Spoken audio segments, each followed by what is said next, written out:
airport was crowded that morning, filled with the usual rush of rolling suitcases, murmurs of boarding calls, and the faint scent of coffee drifting through the air.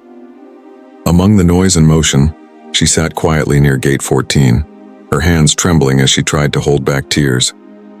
Her name was Elena, a woman in her late 20s with eyes that looked like they had forgotten what peace felt like. She had been sitting there for almost an hour, her ticket slightly crumpled in her fist, her phone screen still lit with unread messages she couldn't bring herself to open. The loudspeaker announced boarding for Flight 267 to Seattle. Elena stood, wiped her eyes with the corner of her sleeve, and walked slowly toward the gate. She wasn't afraid of flying, she was afraid of remembering. Every step she took toward that plane felt heavier than the luggage she carried. Behind her, the crowd moved impatiently, unaware that she was holding on to a heart quietly breaking. When she entered the cabin, the faint hum of the engines and the soft voice of the flight attendants surrounded her. She found her seat by the window and lowered her head, hoping no one would notice the traces of tears on her face. But fate had already decided that this flight would not be just another journey. Moments later, a man in his early 30s took the seat beside her, a quiet, observant stranger named Daniel. He wore a simple navy jacket and carried nothing but a backpack and a calm smile that didn't seem to belong in the chaos of airports. When he sat down, he greeted her with a polite nod. She tried to respond, but her voice came out as a whisper. She turned her gaze toward the window, pretending to be interested in the rain tapping against the glass. The plane began to taxi, and as the engines grew louder, Elena's tears returned, silent at first, then unstoppable. She pressed her lips together to muffle the sound, but her shoulders betrayed her, trembling slightly. Daniel noticed. He didn't say anything at first. He just looked down, giving her the quiet dignity of pretending not to see. But when he saw her struggling to breathe through her pain, something in him stirred. That small, instinctive kindness that doesn't ask for permission before it speaks. He reached into his pocket, took out a clean handkerchief, and gently placed it on her arm. She looked at it, startled, then at him. Their eyes met, just for a second. And in that brief exchange, she saw something she hadn't seen in months. Understanding. No judgment, no questions, just quiet empathy. "Rough day?" he asked softly, his voice calm and low, like someone who already knew what sadness sounded like. She wanted to say no, to deny it, to build the walls back up. But the words refused to come. Instead, a shaky laugh escaped her lips, the kind of laugh that comes right before more tears. "You could say that," she whispered. The plane lifted off, tilting slightly as the clouds swallowed the world below. The city lights faded into the distance, and Elena closed her eyes, pretending to sleep. But her mind was a storm, of memories, of regrets, of things she wished she could forget. Daniel didn't press her. He simply sat there, glancing occasionally toward her window. The handkerchief lay loosely in her lap now, damp from both rain and tears. Somewhere above the clouds, as the flight settled into silence, a strange comfort began to grow between two strangers who hadn't even exchanged their names yet. Neither of them knew that by the time this plane landed, their lives would never be the same again. For a while, neither of them spoke. The sound of the engines hummed softly under the murmur of passengers settling into their seats. Elena leaned her head against the window, pretending to watch the clouds, but her reflection in the glass told another story. Eyes swollen, lips trembling, and a sadness too heavy for words. Daniel glanced at her occasionally, not with curiosity but with quiet concern. He wasn't the type who liked to interfere in someone else's space, but there was something about her silence that felt loud. It wasn't the kind of silence that wanted to be left alone. It was the kind that secretly hoped someone would notice. He cleared his throat lightly.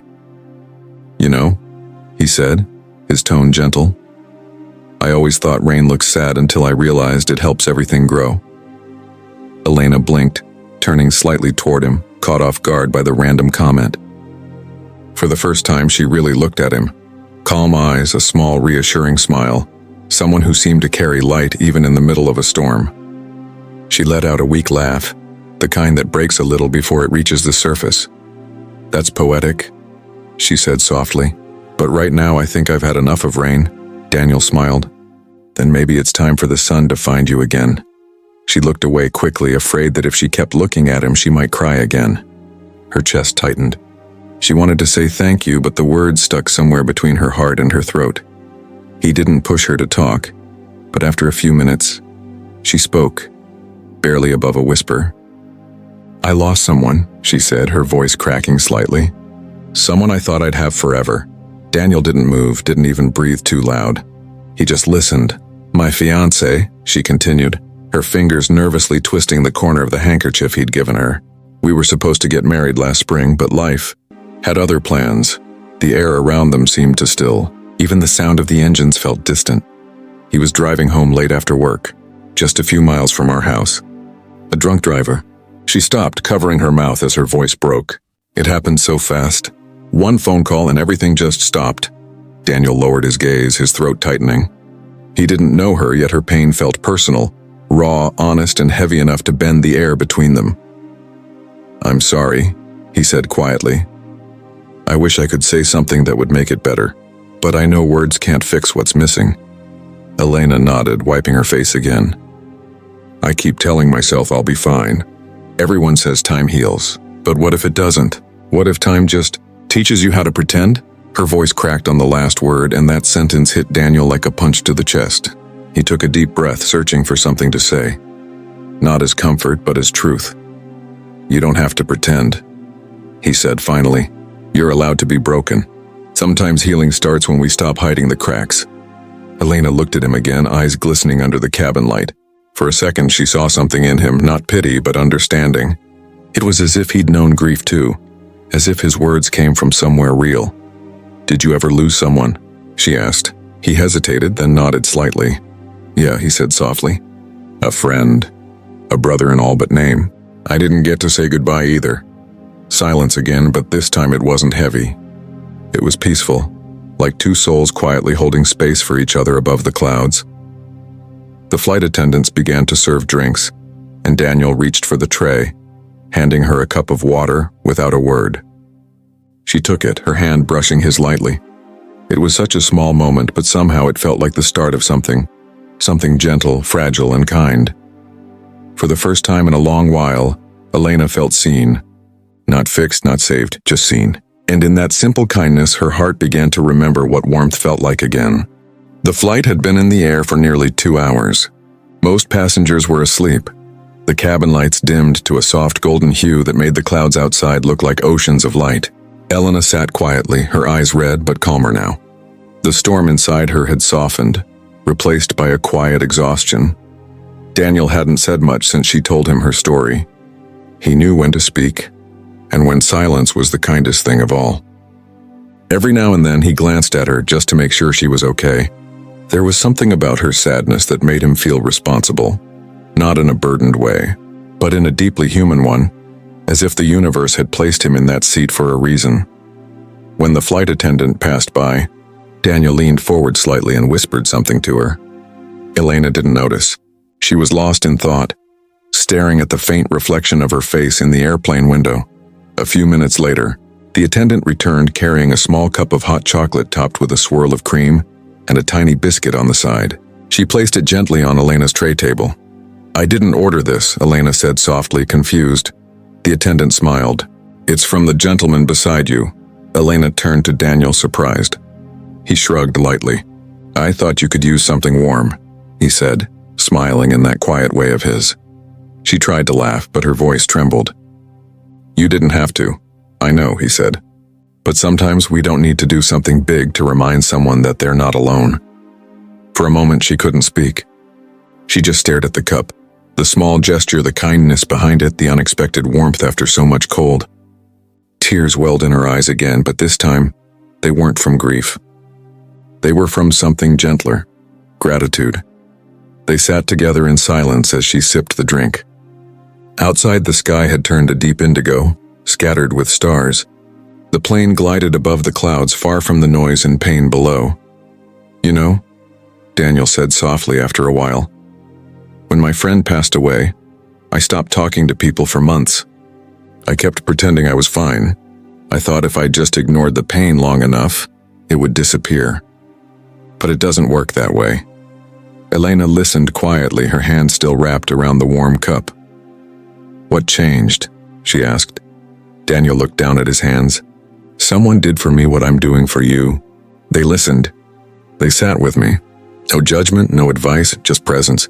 And that night I promised myself that whenever I saw someone lost in their pain, I wouldn't look away. Elena's eyes filled again, but this time she didn't try to hide it. "Thank you," she whispered. "You don't even know me," he smiled. "Maybe not. But pain speaks a language we all understand. And kindness, it doesn't need a name." The captain's voice echoed gently over the intercom, announcing they would begin their descent soon. Elena looked out the window again. The clouds below shimmered with the reflection of the city lights. It was beautiful, almost unreal. For the first time since that night months ago, she didn't feel crushed under the weight of her memories. She felt light, not healed but somehow free enough to breathe again.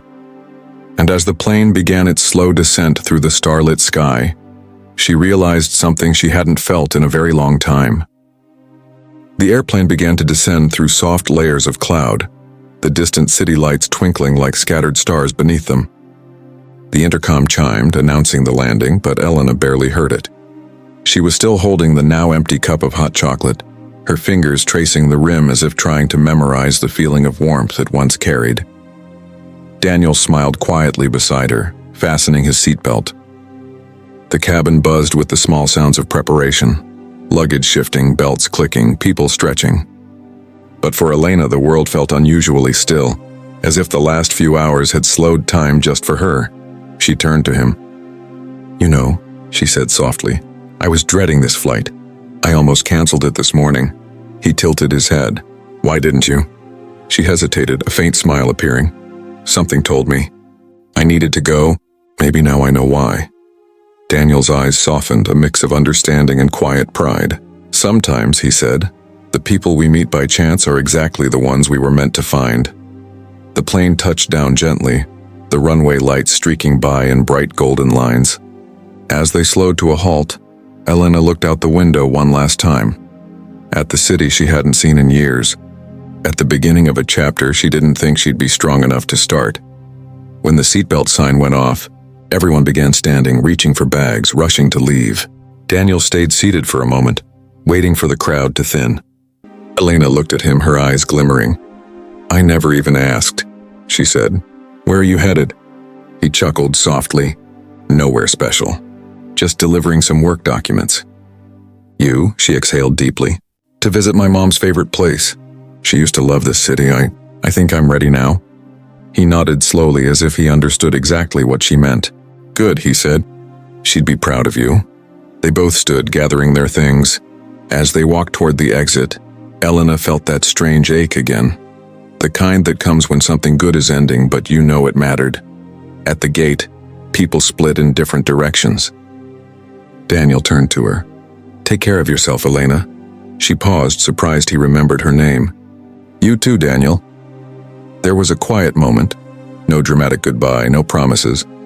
Just two people who met by chance and shared something pure. Then he smiled, gave a small nod and disappeared into the crowd. Elena walked slowly toward the airport exit, her heart heavier and lighter at the same time. The night air outside was cool, carrying the faint scent of rain. She stood there for a moment, breathing deeply, letting it all sink in. When she opened her purse to grab her phone, something caught her eye. A small folded napkin tucked under the cup sleeve she'd been carrying from the plane. Her breath caught as she unfolded it. In Daniel's neat handwriting it said, "You can't control the storms, but you can always choose to fly through them. Keep going." A tear slipped down her cheek, not from sadness, but from something deeper. Gratitude. Hope. A reminder that even in the loneliest moments, kindness can find you. She looked up at the sky where the plane had vanished, whispering softly, "Thank you." As she walked toward the taxi line, she realized she was smiling. The pain hadn't vanished, but for the first time it didn't feel endless. She knew she'd carry that simple act of kindness forever. A stranger's warmth that reminded her the world still had gentle souls in it. And somewhere, thousands of feet above, Daniel sat by the window of another plane, looking out at the clouds, hoping she'd found her peace. Because sometimes, the smallest gesture on an ordinary day becomes the story someone carries for the rest of their life.